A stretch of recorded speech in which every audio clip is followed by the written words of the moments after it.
Here is my tip for those who are buying something on Etsy.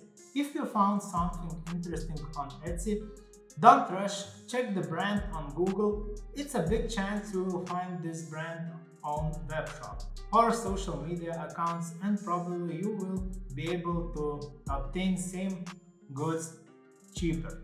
At least in my case, I have the card holders and wallets on my Etsy shop and at my own web shop. And on Etsy prices are 15-20% higher because Etsy takes that chunk of money. Personally, for me, it's the same profit, and it doesn't matter where you bought it.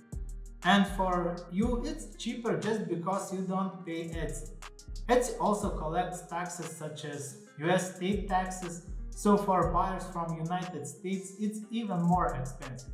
For sure, Etsy gives you kinda insurance that everything will go right with your order and money, which you can be sure about when you are buying on someone's webshop. But if you see an artisan with many positive reviews, you can trust him and outside Etsy.